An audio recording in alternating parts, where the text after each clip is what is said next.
vagas, né? Eu tenho outro ofício, mas eu escrevo literatura desde criança, né? Tenho interesse por literatura e hoje estou aqui na Livraria Lamarca para fazer aí o lançamento oficial do meu novo livro, Wirtesbeek, da Prússia ao Ceará, 100 anos de imigração. É um livro que está comemorando aí os 100 anos de imigração da família Wirtesbeek daqui para o Brasil, né, para o estado do Ceará. Eu fiz uma colinha aqui só de tópicos para não me perder e seguir um roteiro, né? O livro é um livro de genealogia e ele se pretende a ser um livro de genealogia, mas eu também utilizei outros aspectos para não ficar somente aquele negócio de genealogia muito massivo, né, de documentação, de datas. Então, além de ser um livro de genealogia, eu pego a figura do Franz Wirtesbeek, o Chico alemão, que foi um imigrante, né, que chegou aqui em 1922, está fazendo 100 anos agora, e utilizo ele como peça-chave, como personagem principal, e também demonstrando algumas coisas importantes nessa trajetória que eu também coloquei como capítulos do livro.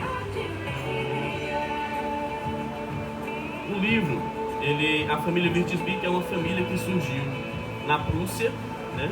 E mais especificamente a Prússia Ocidental e depois a Alemanha, porque a Alemanha ela só se unificou enquanto país em 1871.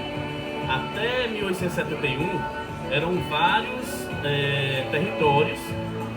territórios como a Baviera, a Saxônia, a própria Prússia. Então esses territórios eles tinham em comum a língua alemã, a parte étnica e também linguística, mas não eram um povo político, né? Eram vários territórios.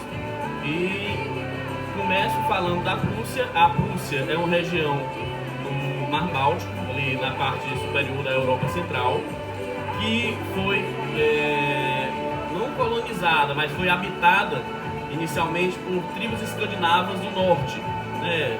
Os vikings, né? As tribos escandinavas do norte ultrapassaram ali o Mar do Norte, o Mar Báltico, e se instalaram na região onde depois ficou conhecida como se fosse a Prússia, que é hoje entre a Alemanha e a Polônia.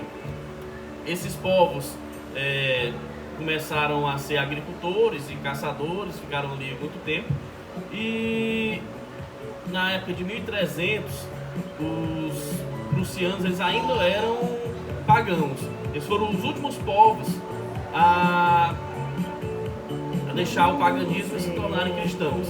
Isso porque teve uma participação dos cavaleiros teutônicos, que eram uma ordem militar, inicialmente médica, mas a gente sabe que era militar por trás, que participou das últimas cruzadas, né? Os cavaleiros templários são mais conhecidos, né? Mas os cavaleiros teutônicos também foram bastante importantes aí nas cruzadas. Os cavaleiros teutônicos foram como ordem médica para ajudar lá em Jerusalém e é claro que o interesse mesmo era militarizado. Depois que perderam, né, o cristianismo perdeu Jerusalém, eles voltaram e ficaram procurando aí algum local para exercer domínio. Só que em toda a Europa ali já tinha dono. O último local que eles acharam foram os prussianos, que ainda eram pagãos, e eles lá dominaram os prussianos e cristianizaram, né? Os cavaleiros teutônicos têm língua alemã e também origem étnica alemã, tanto que o termo teuto tem referência a alemão, né? E então eles ficaram ali, dominaram os prussianos, cristianizaram os prussianos, e depois houve a Guerra dos 13 Anos, onde teve uma guerra entre os cavaleiros teutônicos e o rei da Polônia. Nessa guerra houve uma divisão da Prússia, e a Prússia ficou dividida em Prússia Oriental, que ficou sob domínio dos povos alemães, e a Prússia Ocidental, que se tornou vassala do rei da Polônia. Vassala no sentido de, mesmo sendo o rei da Polônia, eles sendo eslavos e falando polonês, mas a Prússia Ocidental era alemã, né? Não política, mas era germânica, falava o alemão.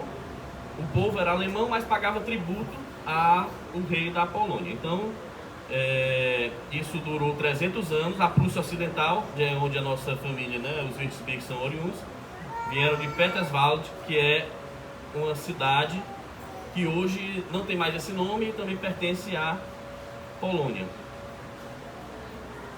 Depois de 300 anos, houve uma outra guerra que resultou no fim da Polônia, que é chamada Primeira Partição da Polônia, onde os povos alemães, os russos e os austríacos, que na época estava o Império Austro-Húngaro muito forte, eles lutaram contra a Polônia e acabou a Polônia, dividiram os territórios e deixou de existir a Polônia. Foi nesse momento que a Prússia Ocidental voltou para a influência alemã, se juntou novamente com a Prússia Oriental e ficou um povo só.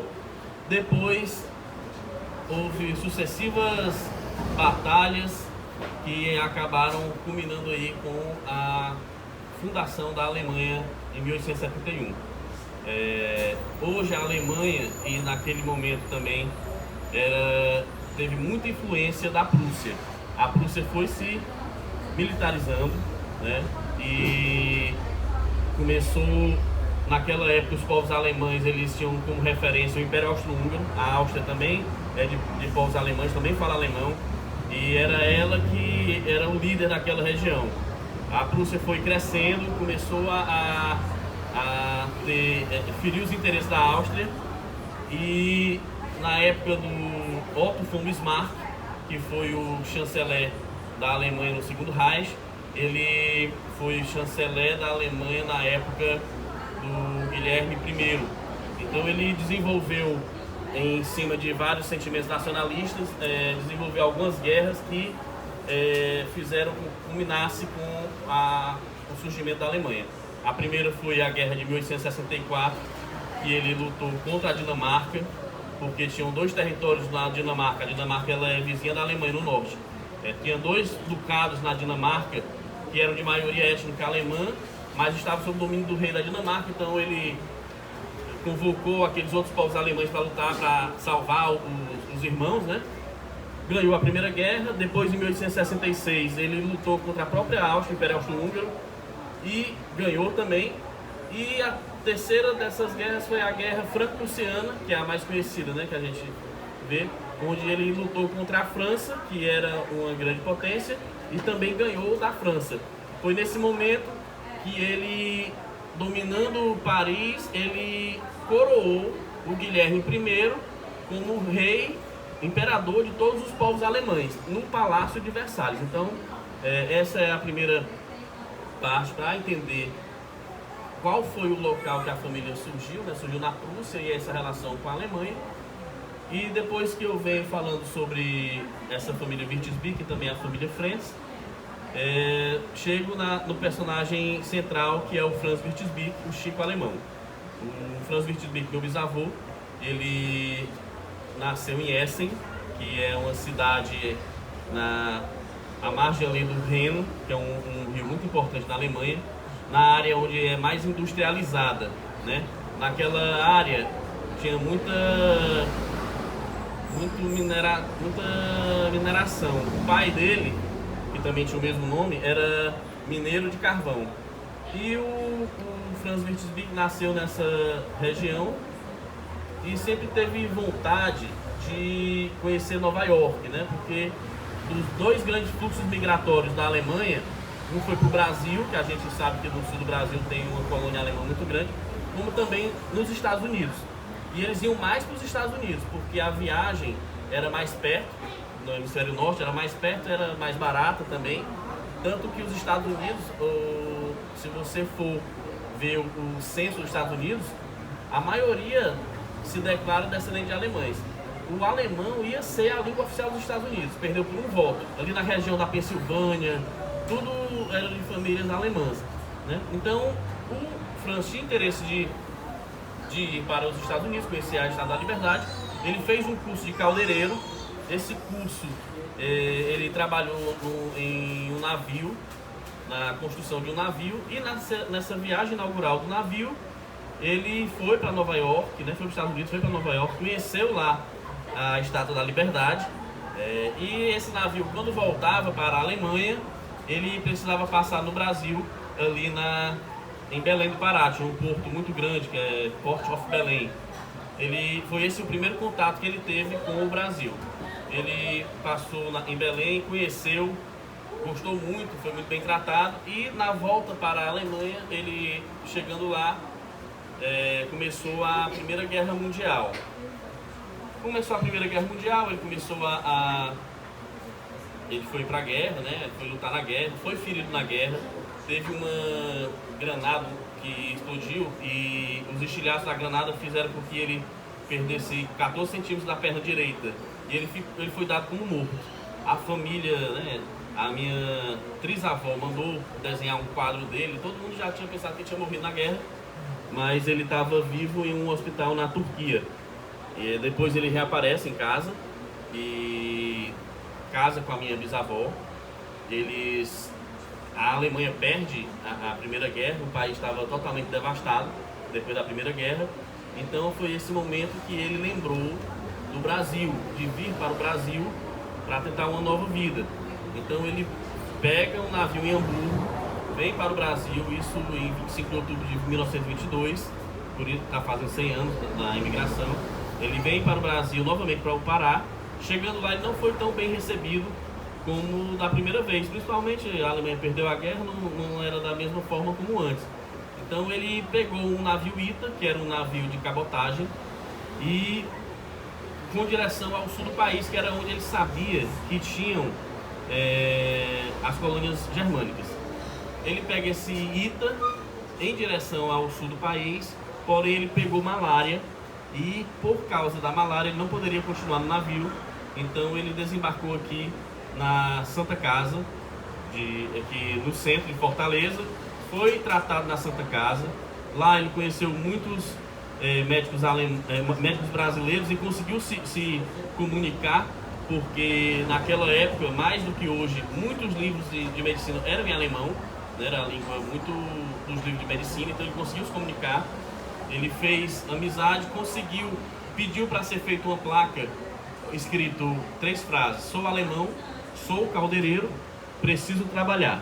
E logo em menos de um mês ele conseguiu um emprego na RVC, que é a Rede Viação Cearense, na parte de caldeiras.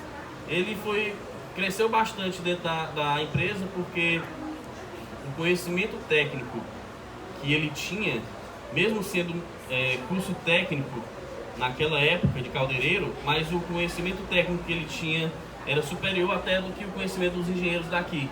Por quê? Ele trabalhava nos vapores alemães, naqueles grandes navios, e aqui na RVC as caldeiras ainda estavam no nível da Maria Fumaça, uma coisa bem rudimentar de caldeira, né? Porque a caldeira ela vai gerar energia com aqueles pistões. Então ele cresceu bastante, conheceu o Daniel de Queiroz, que foi o pai da Raquel de Queiroz. E o Daniel Queiroz era juiz de direito, morava no sítio Pici, onde hoje é o bairro do Henrique Jorge. Então o Daniel de Queiroz, ele indicou para o Franz, que tinha uma posse de terra de 30 hectares ali ao lado da Lagoa da Parangaba. O Franz estava morando na Parangaba, no sítio São Pedro, que era um distrito da Parangaba, porque naquela época a Parangaba não fazia parte de Fortaleza, era região metropolitana. Tem textos antigos que falam sobre isso, que o município de Parangaba ele está a 7 km e 200 metros de Fortaleza.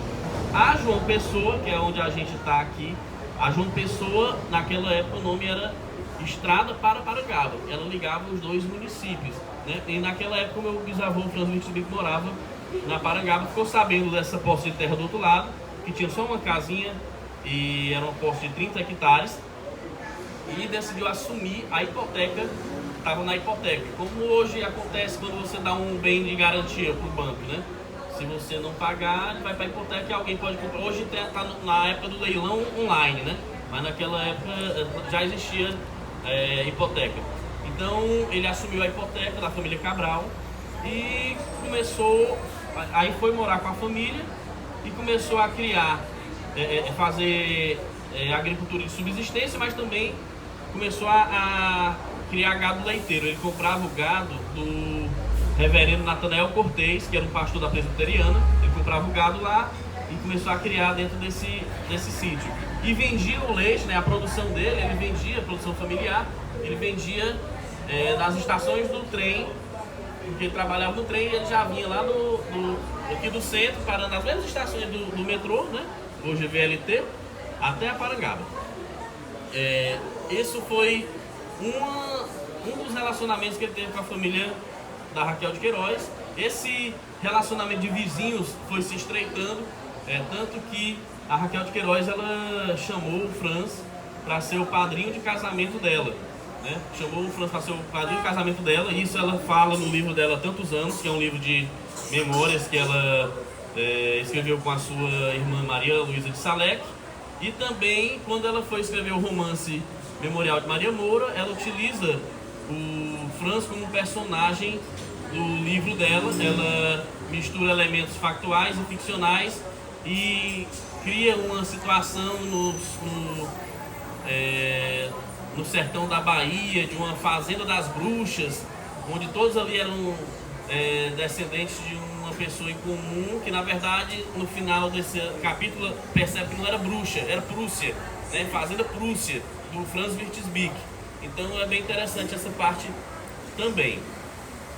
Referente, outra coisa bastante interessante que eu acho da história do Franz é a sua participação na fundação do time do Ferroviário. Como o Franz ele trabalhava na RVC, a RVC, pessoal, a RVC, a Rede de Aviação Cearense, ela já era uma junção da estrada de ferro do Baturité e a estrada de ferro de Sobral. Juntou na RVC, que era a Rede de Aviação Cearense, e foi nessa época que o Franz trabalhou lá. Depois, em 1971, a RVC ela acabou e se separou em CBTU e Refesa. A CBTU ficou com os trens urbanos de passageiros e a Refesa com os trens de carga. E hoje é o Metrofor, né? Naquela época, na década de 30, a RVC estava tendo um acúmulo de trabalho nas suas oficinas. Então, aumentando o trabalho, tinha que aumentar o turno também, porque só funcionava de manhã até de tarde, até 4h40. Com o aumento do trabalho, criou-se a necessidade do turno noturno, que começaria às 6h30.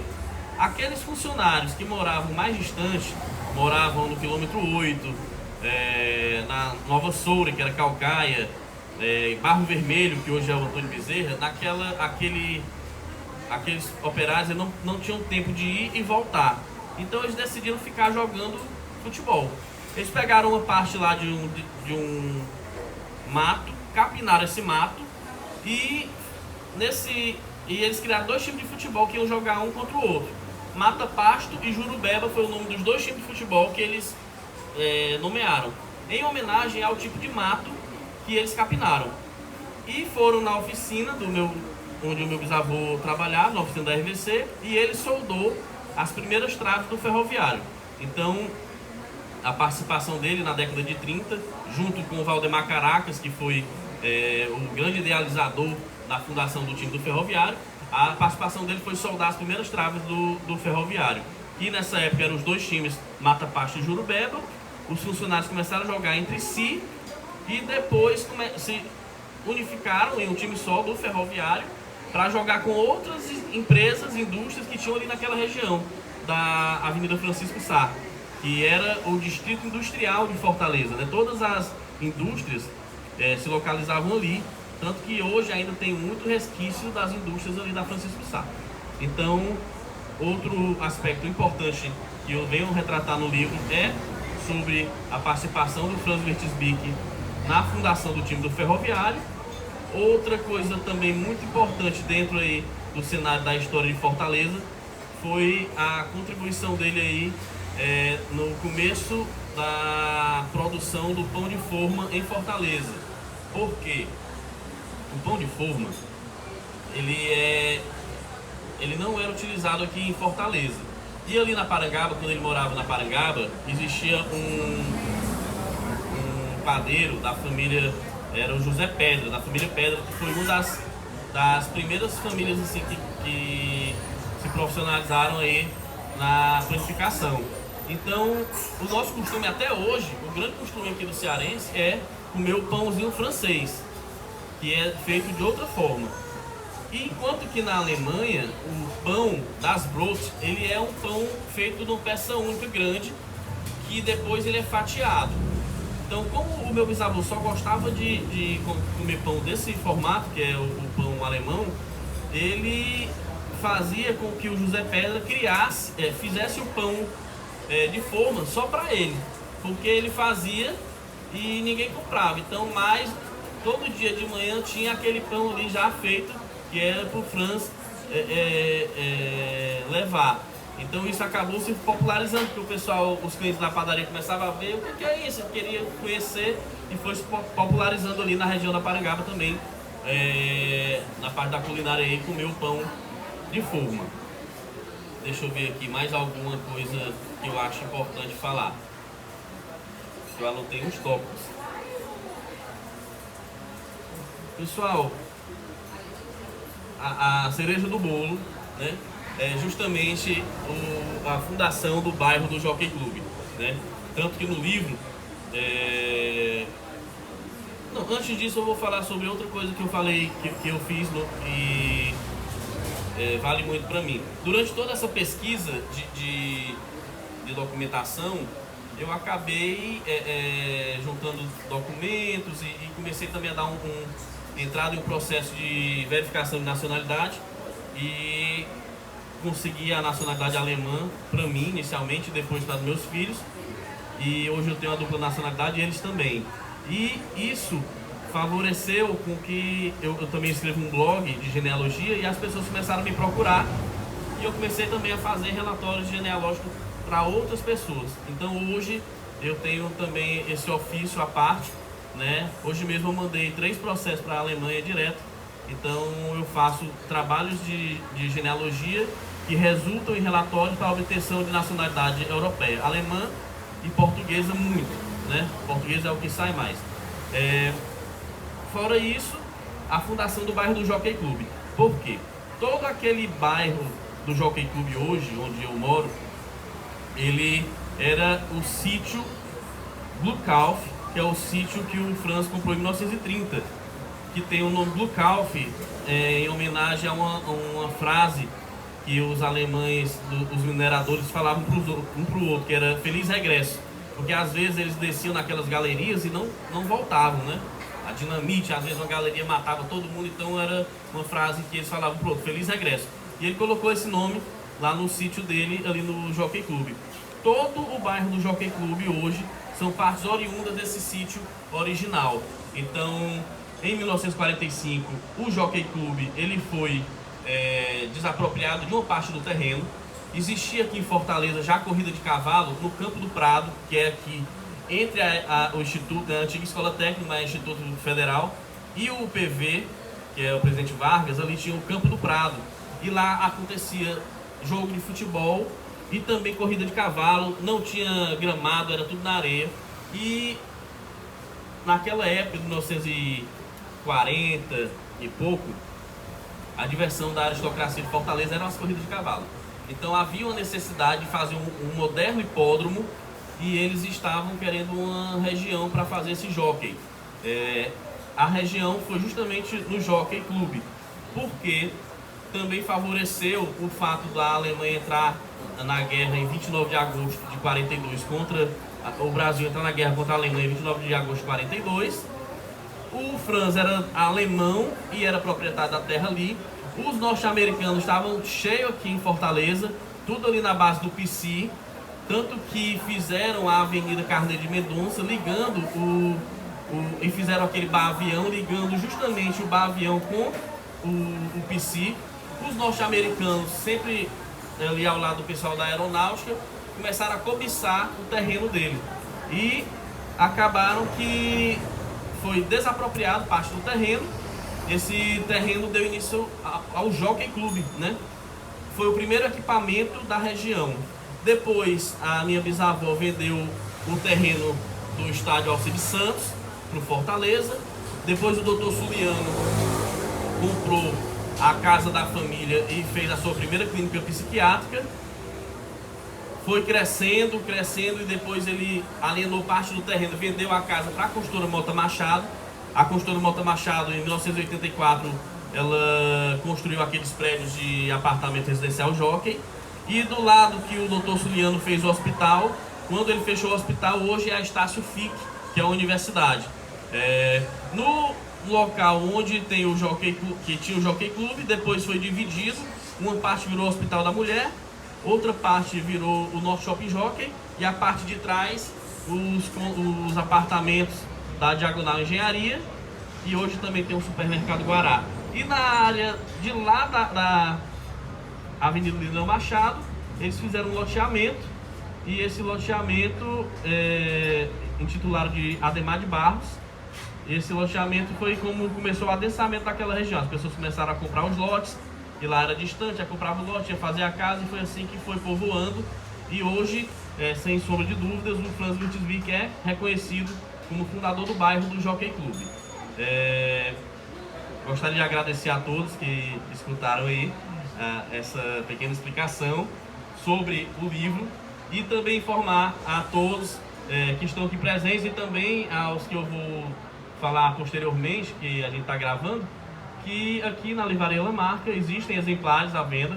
A gente está utilizando um preço bem interessante, apenas R$35, e quem tiver interesse pode se dirigir aqui ao caixa, que você vai poder aí adquirir o seu livro. Muito obrigado a todos. Valeu, pessoal.